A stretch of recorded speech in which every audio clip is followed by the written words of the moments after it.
Hello students, hope you are doing great. I am Revant Siddhaya, your biology educator only at KLM Institute. Today's topic under biology is life processes. Under that we are going to look into nutrition in detail. So students, if you are given a soft toy that is on the left kind and a real dog, which do you think would be alive? Which has life in it? Of course a real dog, but how can you tell it has life in it? One student told me for this question that a real dog moves and a soft toy does not move. So I gave him this example. This is a plastic plant, student, and this is a real plant. How can you tell that this particular plant is alive? Yes, when we are not doing anything in particular, still our body needs to function. All the organs should be alive in us. This is known as life processes. So let us see what is the definition of life processes. The maintenance functions of living organisms must go on even when they are not doing anything in particular, just as I told you. The processes which together perform this maintenance job in our body, it is known as life processes. So you can see here there are four types: nutrition, respiration, transportation, and excretion.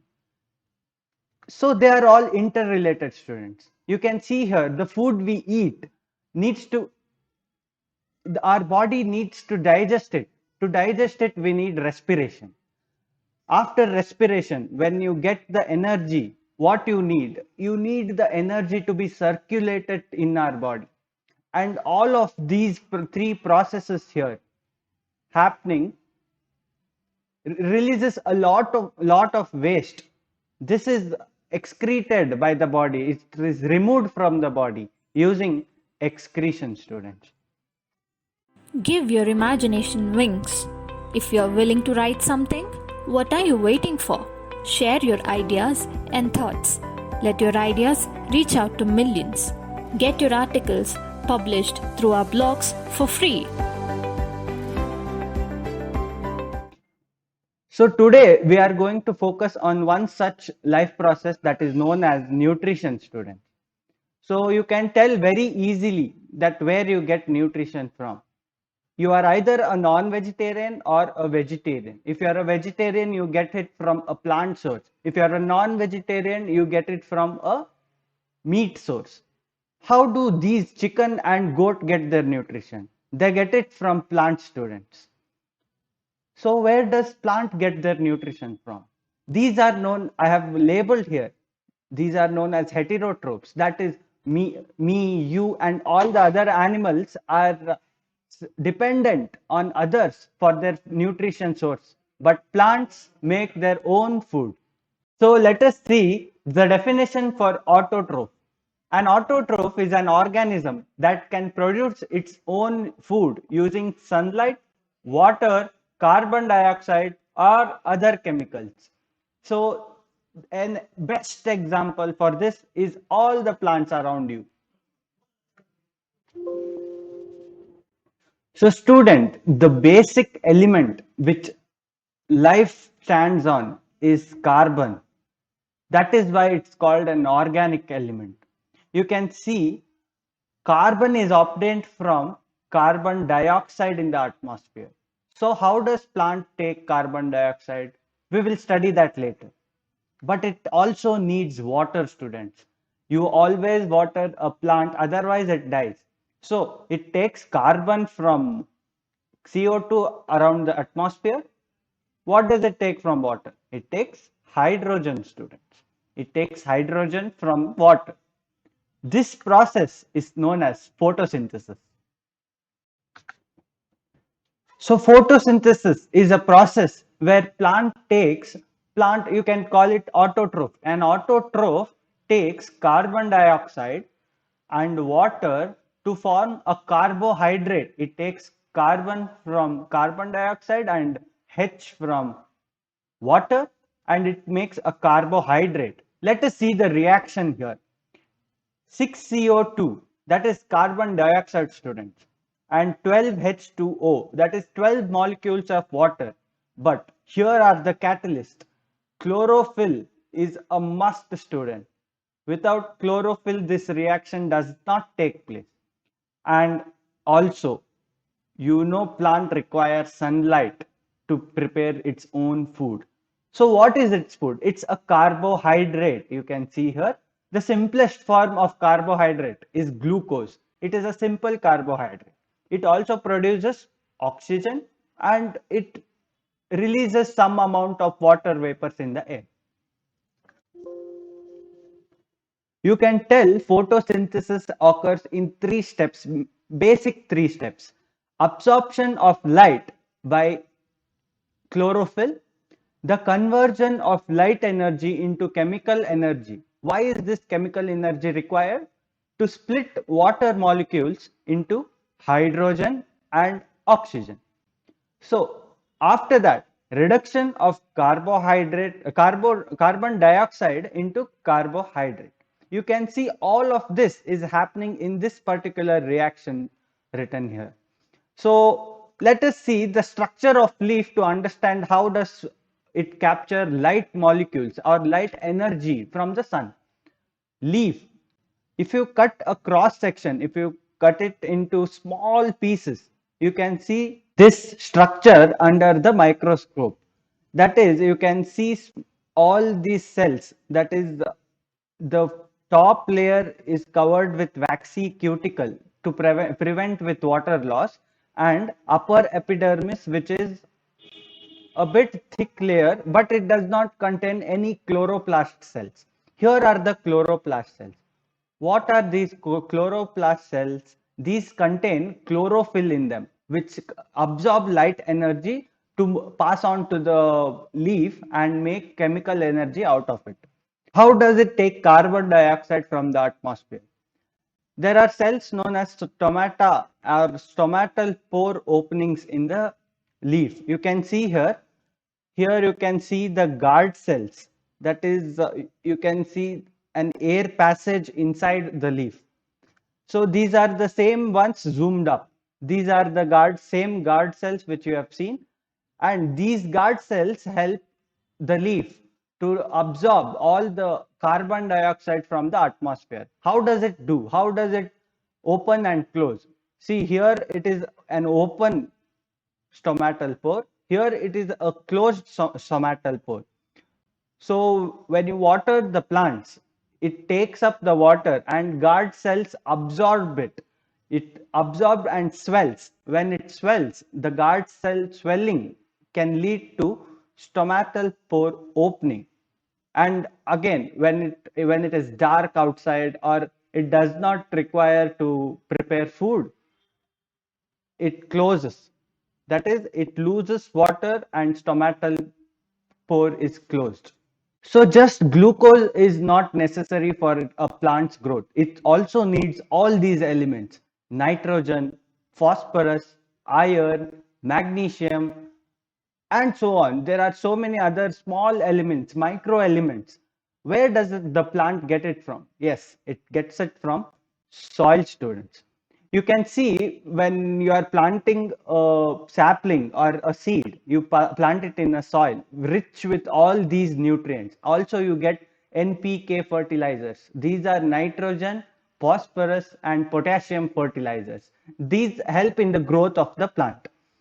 Register today at KLM Institute for free online classes, revisions, doubt clearance, private online and offline classes, Olympiad exams, and win prizes, scholarships, and much more. That was about autotrophs. What about heterotrophs? There are many kinds of heterotrophs. Some of them use the basic molecules of food from dead organisms like fungus. Some of them does not kill its host organism like lice. In your hair, when you feel scratchy, when you are younger sister, if you have, you can see them scratching their heads. This is because of lice. They suck the blood out of your head, but you don't die, but you lose your nutrition. They use up your nutrition. And there are herbivores and carnivores such as tiger and gorilla. Gorilla completes its nutrition. It has such a humongous body, but it completes its nutrition just by leaves. But tiger needs meat. It hunts down a deer or anything, deer or a buffalo. It hunts down and eats to get its nutrition.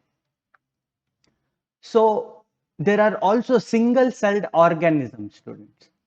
Amoeba is such an example. Amoeba. So how does they feed on? We have so many millions of cells. We have arms, we have eyes, we have mouth. But this particular amoeba has only one single cell. It has one nucleus and one body. So how does it take care of eating and excretion, everything? So when a food particles, it needs a food particles lesser than its size. That is also a single cell organism known as paramecium. So when a food particles come near it, it forms these false leg. These both are false leg. You can call them pseudopodia. Pseudo stands for false and podia stands for feet. False feet is an engropping the food particle. You can see in the next one here, the food particle is completely enclosed and food vacuole is produced. Then after the food vacuole is produced, it digests it completely and produces the nutrients what it requires by itself. Let us see a short video of how it is done. Students, you can see here the pseudopodia is arriving as soon as the food particle is detected. Yes, it is completely engrossing the food particle and it is forming a food vacuole. We have labeled all these parts in the previous slide. Yes, now it is completely enclosed. Now the food particle cannot escape anywhere. Now it releases digestive juices so that it can get the nutrition of the food particle. How beautiful is it, students? Students, hope you all have enjoyed amoeba having dinner. Now let us humans have dinner. So let us study the nutrition in humans. There are three types of diet in humans. That is vegetarian diet. You can see here, non-vegetarian diet. But this is very controversial. Don't try to use it in your biology. But some people are vegetarians. That is, they eat vegetarian food and they eat egg along with it for the nutrition purpose. That is why I purposely put the egg slide in it. So there are other kinds of people like us who eat pizza and pani puri. They have very less nutrition, so we'll not talk about those in the video. So you can see we put all of this in our stomach, that is through our mouth, but it goes to the same body, goes to the same track. We all have similar digestive tracts. The passage of food from mouth to anus is known as alimentary canal. This is the diagram of alimentary canal. Let us see each of the part and its functions one by one. First thing what your food touches is the mouth or the buccal cavity.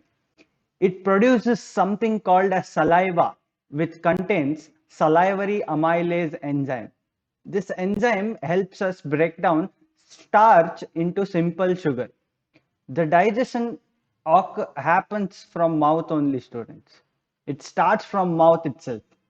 All right. Next, you can see this long pipe. Yeah, this is known as esophagus. It does not produce any enzyme like major enzyme as such. It transports the food from stomach to buccal cavity. You can see here.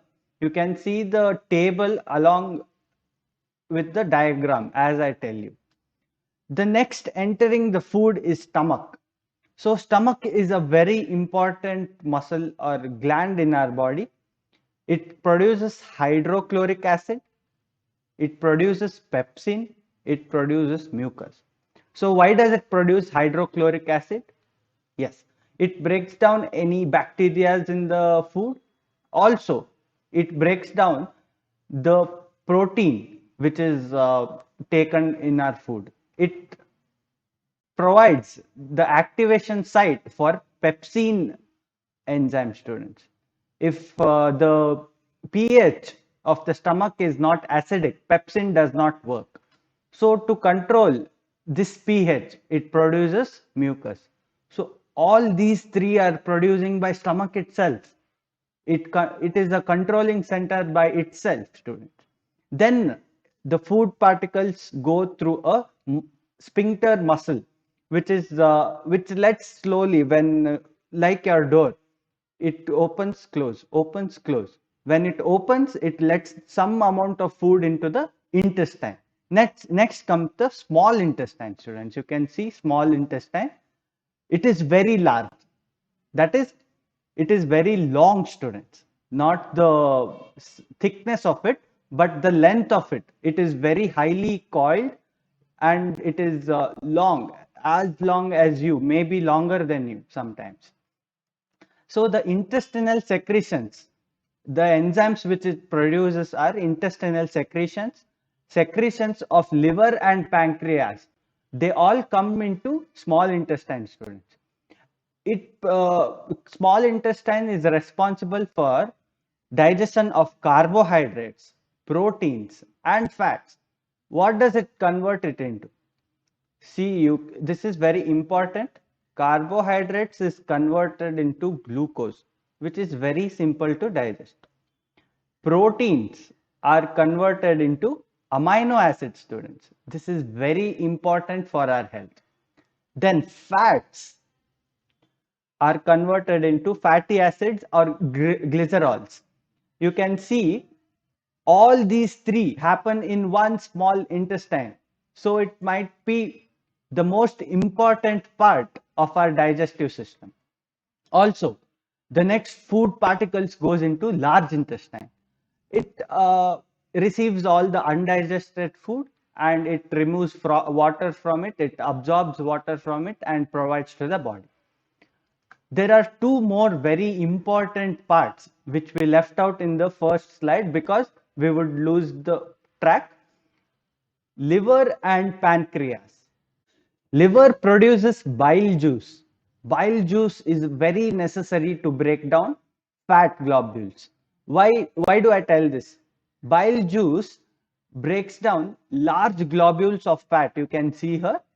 It breaks down large globules of fat and makes it smaller size so that enzyme can act easily for the efficiency of enzyme action. You can see here. I have given it very easily in a table so that you can remember it easily. Then pancreas, students. Pancreatic juice is produced by pancreas. It contains enzymes such as trypsin, lipase, and so on. So trypsin helps in the digestion of proteins. Lipase enzyme helps the digestion of lipids. Where does this occur? We studied in the last slide. It occurs in the small intestine. So the anus, after all this, after sucking out all the nutrition from our food, we release it through anus. It also removes some of the undigested materials that body produces. This is about nutrition in humans. This is an easy diagram. You can remember this. Try to label all the parts.